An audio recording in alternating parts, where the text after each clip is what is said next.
हरियाणा में बीते दिनों से लगातार जारी बारिश और जल जमाव से फसलों को भारी नुकसान हुआ है। हिसार, भिवानी और जिंद जिले के कई गांवों में कपास, बाजरा, ग्वार जैसी फसलों को बर्बाद होते देख रहे हैं किसान। हिसार जिले के करीब 25 गांवों में बीते एक महीने से जल जमाव से हालात बेहाल हैं। हालांकि अधिकारियों का कहना है कि इलाके में जल जमाव की समस्या को काफी हद तक नियंत्रित किया गया है, लेकिन मौजूदा स्थिति का आलम इन तस्वीरों से समझा जा सकता है। जहां खेतों में अब काई तक जम गई है, वहीं जिंद में भी जल जमाव ने फसलें चौपट कर दी हैं।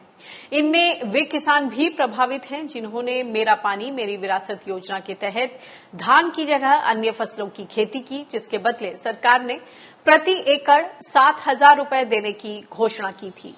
किसानों का आरोप है कि ना तो अभी तक प्रोत्साहन राशि मिली है और ना ही फसल नुकसान का सर्वे हुआ है, जबकि किसान बीते कई दिनों से सर्वे कराने की गुहार लगा रहे हैं।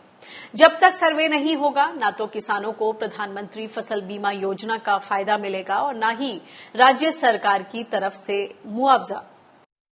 सरकार ने कहा था कि 7,000 रुपये प्रति एकड़ के हिसाब से देवांगे, और ना तो आज तक वो 7,000 रुपये प्रति एकड़ के हिसाब से किसान को मिले हैं। और जल भराव के कारण, बरसात ज्यादा होने के कारण सारी कॉटन की फसल और बाजरे की फसल बर्बाद हो रही है। और आज ना तो सरकार मुआवजा दे रही है, ना ही बीमा कंपनियां बीमा दे रही हैं। भाई मुख्यमंत्री मनोहर लाल खट्टर ये कहा था, भाई धान ना लाओ, पानी बचाओ, बाजरा बो, मक्का बो, कॉटन बो। ये हाल हमें 1.5 महीना लिया, पानी ने खड़िया रहे। हमने सोच लिया भाई कॉटन बोए की देख लिया, ना तो बीमा कंपनी बीमा देती है और ना सरकार मुआवजा देती है। एक माह पहले जब हमारी फसल खराब हो गई थी, तब से लेकर आज तक ना कोई बीमा अधिकारी और ना ही कोई सरकारी कर्मचारी हमारी फसलों का सर्वे कर रहा। लगभग हमने 2 बार एसडीएम साहब को भी ज्ञापन दे चुके हैं, पर आज तक हमारी कोई सुनवाई नहीं हो रही। और किसान फसल बर्बाद होने के कारण किसान खुद भी कंगाल हो गया है। आज तो 2 टाइम की रोटी के भी लाले पड़ गए हैं। तो हरियाणा में भारी बारिश और जल जमाव से फसलों को खासा नुकसान हुआ है। किसान परेशान हैं और क्या है उनके लिए आगे की राह, किस तरह का मुआवजा, किस तरह की राहत राशि, इस पर और ज्यादा जानकारी देने के लिए हमारी संवाददाता ईशा ठाकुर जुड़ गई हैं। ईशा, आपकी अधिकारियों से, कृषि विभाग में अधिकारियों से बातचीत हुई है, क्या कहना है उनका? क्योंकि जब जल ही जीवन है करके ये योजना पिछले साल जब चालू हुई थी, तब भी किसानों को एक प्रोत्साहन राशि देने की बात की गई थी कि धान की जगह आप दूसरी फसलें लगाएंगे जिससे पानी का बचाव होगा, तो एक प्रोत्साहन राशि दी जाएगी। मगर किसानों की शिकायत है कि अब तक उन्हें पिछले साल की योजना के तहत वो राशि नहीं मिली है। इस साल भी किसानों को एक राशि देने की बात है, उस पे क्या स्टेटस है? जिन किसानों ने डाइवर्सिफिकेशन, क्रॉप डाइवर्सिफिकेशन के तहत दूसरी फसलें लगाई धान की जगह, उनको अब कब तक ये प्रोत्साहन राशि मिलने की उम्मीद है? पिछले साल जब मनोहर लाल खट्टर की सरकार ये योजना लेकर आई थी, जल ही जीवन, जो भूजल स्तर को बचाने के लिए योजना थी, उस दौरान भी डंके की चोट पे खट्टर सरकार ने ये दावा किया था कि ये पहला देश का ऐसा राज्य है जो पानी के बचाव के लिए ऐसी योजना लेकर आई है। और इस योजना को जो किसान अपनाते हैं, फसलों के विविधीकरण को लेकर उन्हें प्रोत्साहन राशि 2,000 प्रति एकड़ के हिसाब से देगी और साथ में श्री जो बीज है वो भी मुहैया करवाएगी। हालांकि हरियाणा सरकार की तरफ से बीज मुहैया जरूर करवाया गया था, लेकिन ये सिरे नहीं चढ़ पाया और ये सफलता जो है हरियाणा सरकार को पिछले साल नहीं हो पाई।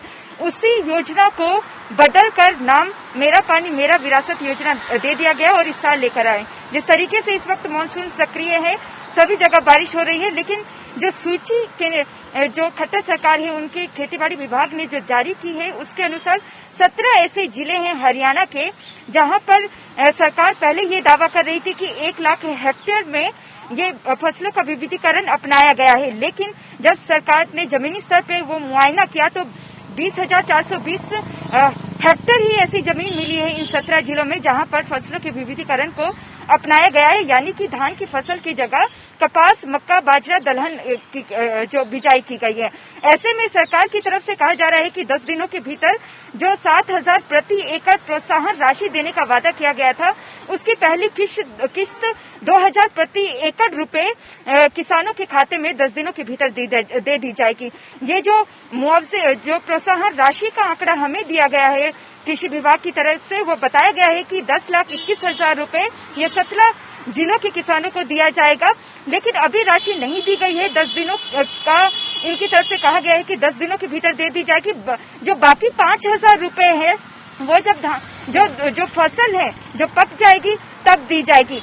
एक और बात बताएं ईशा कि बोला जा रहा है कि जहां फसल बीमा को लेकर भी जिन लोगों को उम्मीद थी, ऐसे कितने ही किसान हैं, जिंद के किसान की केस स्टडी हमारे सामने आई है, जिन्होंने बोला कि काफी बारिश की वजह से जिस तरह का नुकसान हुआ, उन्होंने इंस्पेक्शन के लिए उनके खेत पर अधिकारी भी आए, लेकिन अभी तक उस पर कुछ भी बात आगे नहीं बढ़ पाई है।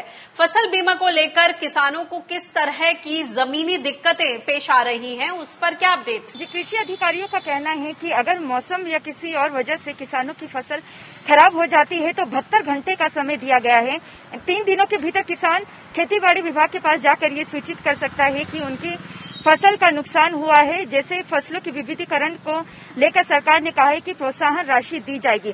यहाँ पर एक शर्त ये भी है कि वो सरकार की तरफ से क्या बीमा को लेकर आपका रजिस्ट्रेशन किया गया है या नहीं। अगर रजिस्ट्रेशन नहीं है तो 72 घंटे के भीतर आपको रजिस्ट्रेशन करवाना होगा। उसके बाद अधिकारी खेतों में जाएंगे और 3 दिनों के बाद अगर वो जाके उन्हें पता चलता है कि जो किसान क्लेम कराए वो ठीक है तो मुआवजा राशि दी जाएगी। लेकिन जिन किसानों की तरफ से इस योजना को लेकर रजिस्ट्रेशन करवाया गया है उन्हें मुआवजा की राशि दी जाएगी। जिन किसानों की तरफ से आवाज उठाई जा रही है, चाहे आप हिसार, भिवानी की बात कर लीजिए, जींद की बात कर लीजिए, ये तमाम वो जिले हैं जिनका मुआयना सरकार की तरफ से किया गया है। और सरकार का ये कहना है कि सबसे ऊपर सिरसा ऐसा जिला है जहां पर किसानों ने फसलों के विविधीकरण को अपनाया है, लेकिन उस स्तर पर नहीं अपनाया है किसानों ने जिस स्तर पर सरकार को उम्मीद थी। अब सरकार ने जो टाइम पीरियड दिया है 72 घंटे का, उसमें भी अगर अधिकारी को लगता है कि किसानों की फसल सचमुच बर्बाद हुई है तो ही मुआवजा मिलेगा, उसके लिए अगर उन्हें लगता है कि नहीं खराब हुआ है तो नहीं मिलेगा। तो ऐसे में विपक्ष भी सवाल इसी मुद्दे को लेकर उठा रहा है।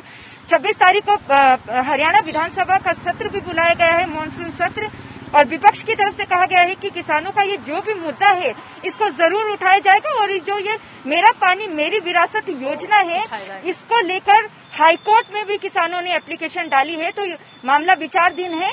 और जो जल ही जीवन जो पिछले साल सरकार लेकर आई थी, प्रोत्साहन राशि नहीं दी गई है, वो मुद्दा भी जो हाईकोर्ट के जज है उसके समक्ष याचिकाकर्ता के वकील ने उठाया है। मामले की सुनवाई 1 सितंबर को होनी है। लेकिन यहाँ पर एक पॉइंट जो मेन है वो ये है, कृषि मंत्री जो जेपी दलाल है वो कहते हैं कि हम किसी पे दबाव नहीं डाल रहे हैं, लेकिन 11 तारीख को जो प्रेस रिलीज हरियाणा सरकार की तरफ से जारी की गई उसमें साफ तौर से लिखा गया है कि जो पंचायती जमीन है वो किसानों को धान की खेती लगाने की इजाजत बिल्कुल भी ना दे।